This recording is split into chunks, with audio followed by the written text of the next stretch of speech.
August 2026ರಲ್ಲಿ ಸಿಂಹರಾಶಿಯವರಿಗೆ ಮಿಶ್ರ ಫಲಿತಾಂಶಗಳು ಕಂಡುಬರುತ್ತೆ.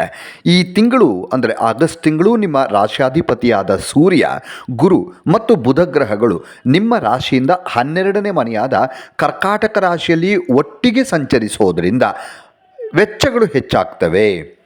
ಇಲ್ಲಿ ಸಿಂಹರಾಶಿಯವರಿಗೆ ಸ್ವಲ್ಪ ಖರ್ಚು ಜಾಸ್ತಿ ಆಗತ್ತೆ ಮತ್ತು ಕಠಿಣ ಪರಿಶ್ರಮಕ್ಕೆ ತಕ್ಕ ಮನ್ನಣೆ ಸಿಗೋದು ಸ್ವಲ್ಪ ತಡ ಆಗತ್ತೆ. ಸ್ವಲ್ಪ ಅಡೆತಡೆಗಳು ನಿಮಗೆ ಎದುರಾಗುವಂಥದ್ದು.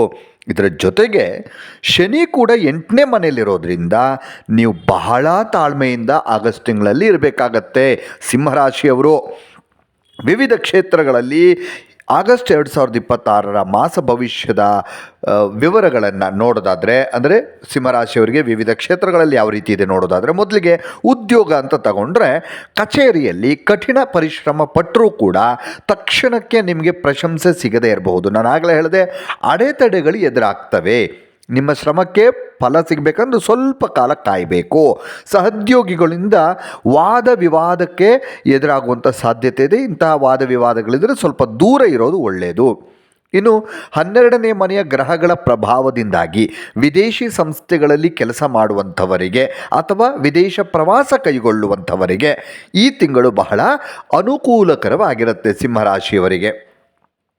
ಆಮೇಲೆ ವ್ಯವಹಾರ ಮಾಡುವಂಥವ್ರು ಸಿಂಹರಾಶಿಯವರು ಹೊಸ ಒಪ್ಪಂದಗಳಿಗೆ ಅಥವಾ ಹೊಸದೇನಾದರೂ ನೀವು ಒಪ್ಪಂದಕ್ಕೆ ಸಹಿ ಹಾಕ್ತೀರಿ ಅಂತಂದರೆ, ಸಹಿ ಮಾಡುವ ಮುನ್ನ ನೀವು ಆ ನಿಯಮಗಳನ್ನು ಎಲ್ಲ ಓದ್ಕೋಬೇಕಾಗತ್ತೆ ಸರಿಯಾಗಿ. ಹಣಕಾಸಿನ ಹರಿವಿನಲ್ಲಿ ವಿಳಂಬ ಉಂಟಾಗುವಂತಹ ಸಾಧ್ಯತೆ ಇರುತ್ತೆ. ಯಾವುದಾದ್ರೂ ವ್ಯವಹಾರಕ್ಕೆ ಕೈ ಹಾಕ್ತೀರಿ, ಸ್ವಲ್ಪ ಹಣಕಾಸಿನ ತೊಂದರೆ ಉಂಟಾಗುವ ಸಾಧ್ಯತೆ ಈ ಆಗಸ್ಟ್ ತಿಂಗಳಲ್ಲಿ ಕಂಡು ಬರ್ತಾ ಇದೆ.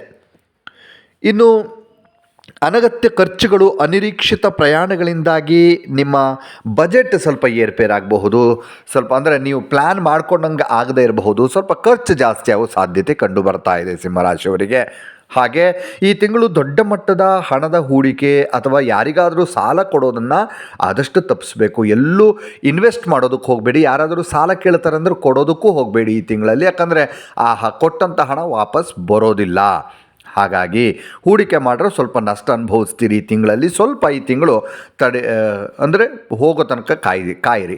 ಇನ್ನು ವೈವಾಹಿಕ ಜೀವನ, 7ನೇ ಮನೆಯ ಅಧಿಪತಿಯಾದಂತಹ ಶನಿಯು 8ನೇ ಮನೆಯಲ್ಲಿರೋದರಿಂದ ಸಂಗಾತಿಯೊಂದಿಗೆ ಸಣ್ಣ ಪುಟ್ಟ ವಿಚಾರಗಳಿಗೂ ಕೂಡ ಸಿಂಹರಾಶಿಯವರು ಭಿನ್ನಾಭಿಪ್ರಾಯ ಮಾಡಿಕೊಳ್ಳುವಂಥ ಸಾಧ್ಯತೆ ಇರುತ್ತೆ. ಸಣ್ಣ ಸಣ್ಣ ವಿಚಾರಕ್ಕೆ ಜಗಳ ಮಾಡಿಕೊಳ್ಳುವಂಥದ್ದು. ಹಾಗೆ ಕೋಪವನ್ನು ಬಹಳ ನಿಯಂತ್ರಣದಲ್ಲಿಟ್ಕೊಂಡ್ರೆ ಬಹಳ ಒಳ್ಳೆಯದು. ಸಿಂಹರಾಶಿಯವರು ಈ ಒಂದು ಆಗಸ್ಟ್ ತಿಂಗಳಲ್ಲಿ ತಾಳ್ಮೆ ಇರಲಿ. ಪ್ರೇಮಿಗಳಿಗೆ ಈ ತಿಂಗಳು ಸಾಮಾನ್ಯ ಸವಾಲುಗಳನ್ನು ತರಬಹುದು. ಅಂದರೆ ನಾರ್ಮಲ್ ಪ್ರಾಬ್ಲಮ್ಸ್ಗಳು ಬರುವಂಥ ಸಾಧ್ಯತೆ ಇರುತ್ತೆ. ಮದುವೆ ಮಾತುಕತೆಗಳು ಅಕ್ಟೋಬರ್ವರೆಗೆ ಸ್ವಲ್ಪ ನಿಧಾನಗತಿಯಲ್ಲಿ ಸಾಗ್ತವೆ. ಇನ್ನು ಅಧಿಕ ಕೆಲಸದ ಒತ್ತಡದಿಂದಾಗಿ ಮಾನಸಿಕವಾಗಿ ಸಿಂಹರಾಶಿಯವರು ಮಾನಸಿಕ ನೆಮ್ಮದಿ ಮತ್ತು ನಿದ್ರಾಹೀನತೆಯ ಸಮಸ್ಯೆ ಎದುರಿಸುವಂಥ ಸಾಧ್ಯತೆ ಇರುತ್ತೆ. ಒತ್ತಡ ಜಾಸ್ತಿ ಇರುತ್ತೆ, ನೆಮ್ಮದಿ ಇರೋದಿಲ್ಲ. ಸ್ವಲ್ಪ ಹಾಗೆ ನಿಮಗೆ ನಿದ್ರೆನೂ ಸರಿಯಾಗಿ ಬರೋದಿಲ್ಲ. ಮತ್ತು ಜಾಗ್ರತೆ ವಹಿಸಬೇಕಾದ ವಿಚಾರ ಅಂತಂದರೆ ವಾಹನದಲ್ಲಿ ಸಿಂಹರಾಶಿಯವರು ಆಗಸ್ಟ್ ತಿಂಗಳಲ್ಲಿ ವಾಹನ ಚಾಲನೆ ಮಾಡುವಾಗ ಅಥವಾ ಹೊರಗಿನ ಆಹಾರವನ್ನು, ಹೋಟೆಲ್ ಊಟನೋ ಅಥವಾ ಹೊರಗಡೆ ಫುಡ್ಡನ್ನು ತಗೊಳ್ಳುವಾಗ ಬಹಳ ಹೆಚ್ಚಿನ ನಿಗಾವನ್ನು ವಹಿಸಬೇಕು. ಇಲ್ಲಾಂದರೆ ಆರೋಗ್ಯ ಹಾಳು ಮಾಡ್ಕೋತೀರಿ. ವಾಹನ ಚಾಲನೆ ಮಾಡುವಾಗಲೂ ಕೂಡ ಹುಷಾರಾಗಿರಬೇಕು. ಸಣ್ಣ ಪುಟ್ಟ ಗಾಯಗಳಾಗುವಂತಹ ಸಾಧ್ಯತೆಗಳು ಕೂಡ ಕಂಡು ಬರ್ತಾ ಇದೆ. ಹಾಗಾಗಿ ಇನ್ನು ಪರಿಹಾರ ಅಂತ ನೋಡೋದಾದರೆ, ಆಗಸ್ಟ್ ತಿಂಗಳ ಈ ನೆಗೆಟಿವ್ ಪ್ರಭಾವಗಳನ್ನು ಕಡಿಮೆ ಮಾಡೋದಕ್ಕೆ ಪ್ರತಿ ಶನಿವಾರ ಶನಿ ಚಾಲಿಸವನ್ನು ಪಠಿಸಬೇಕು ಅಥವಾ ಶನಿ ದೇವಸ್ಥಾನಕ್ಕೆ ಭೇಟಿ ಕೊಟ್ಟು ಎಳ್ಳೆಣ್ಣೆ ದೀಪವನ್ನು ಹಚ್ಚಿ ಬನ್ನಿ, ಒಳ್ಳೆಯದಾಗತ್ತೆ.